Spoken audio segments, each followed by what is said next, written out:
कहानी की शुरुआत में हम मॉरिस नाम के एक शातिर चोर को देखते हैं जिसे बैंक से चोरी के केस में पुलिस ने पकड़कर उम्र भर की कैद के लिए दुनिया की सबसे सिक्योर जेल अल्काट्राज में कैद करने के लिए ले जा रहे होते हैं। अल्काट्राज एक ऐसी जेल है जिसे समंदर के बीच एक छोटे से आइलैंड पर बनाया गया है, यानी अगर कोई कैदी जेल तोड़कर बाहर भी आता है तब भी वो भाग नहीं सकता क्योंकि आगे उसका रास्ता पानी रोक लेता है। इसीलिए इस जेल को दुनिया का सबसे सिक्योर जेल का दर्जा हासिल था। यहाँ सिर्फ दुनिया के टॉप क्रिमिनल्स को रखा जाता, लेकिन जल्द ही इस जेल का रुतबा मिट्टी में मिलने वाला था क्योंकि अब इस जेल में एंट्री हो चुकी थी फ्रैंक मॉरिस नाम के एक शातिर चोर की, जो पहले भी कई बार जेल तोड़कर भाग चुका है। लेकिन इस बार मॉरिस थोड़ा घबरा गया क्योंकि ये जेल बहुत ही ज्यादा सिक्योर थी। मगर मॉरिस को यहाँ अपनी पूरी जिंदगी बिल्कुल भी नहीं बितानी थी। वो जल्द से जल्द इस जेल से भागना चाहता था। जेल में एंटर होते ही मॉरिस भाग जाने का सोचने लगा। मॉरिस को सर से पांव तक फुल चेकिंग करके उसे एक सेल में लॉक किया जाता है। एक गार्ड आकर मॉरिस से कहता है, वेलकम टू अल्काट्राज, और यहाँ से होती है असली कहानी शुरू। तभी अचानक एक बेल बजती है और सभी सेल के गेट्स ऑटोमेटिकली खुल जाते हैं। अफसर कैदियों को बाहर बुलाते हैं। इस जेल का डिसिप्लिन भी बहुत सख्त है। कैदियों को साफ सफाई और अपने टाइम पर सेल में जाने के रूल्स को फॉलो करना होता है। सब एक जैसा यूनिफॉर्म पहनकर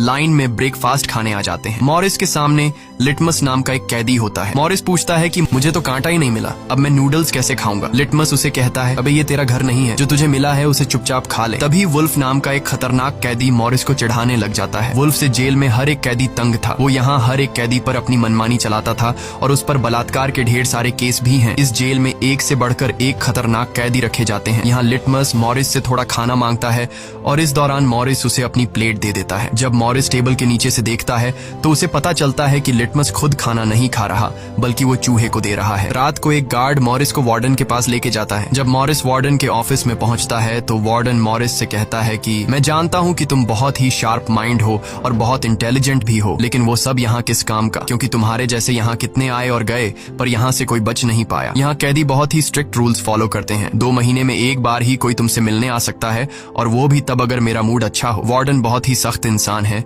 जो जरा सी गलती पर भी कैदियों को बहुत ही स्ट्रिक्ट पनिशमेंट देता है। वार्डन कहता है, यहाँ से भागने का सोचना भी मत, नहीं तो तुम्हारे टुकड़े टुकड़े कर दिए जाएंगे। जिस पर मॉरिस जवाब देता है, नहीं सर, आपके होते हुए यहाँ से कौन भागने का सोच सकता है। लेकिन असल में पहले दिन से ही मॉरिस के दिमाग में यहाँ से भागने की प्लानिंग शुरू हो चुकी थी। इस दौरान मॉरिस मौका देखते ही वार्डन का नेल कटर चुरा लेता है, जो वैसे तो बहुत ही छोटी सी चीज थी, पर मॉरिस को पता था कि अल्काट्राज जैसे जेल में इस छोटे से नेल कटर से भी बहुत बड़ा काम लिया जा सकता है। मॉरिस वापस सेल में आते ही इस नेल कटर को बाइबल में छुपा देता है। अगले दिन बाथरूम में वुल्फ फिर मॉरिस को परेशान करने लगता है, पर इस बार मॉरिस उसे छोड़ने वाला नहीं था। अब मॉरिस अपना असली रूप दिखाता है और उसे पकड़कर उसकी खूब धुलाई करता है। वुल्फ को पीटने के बाद अब मॉरिस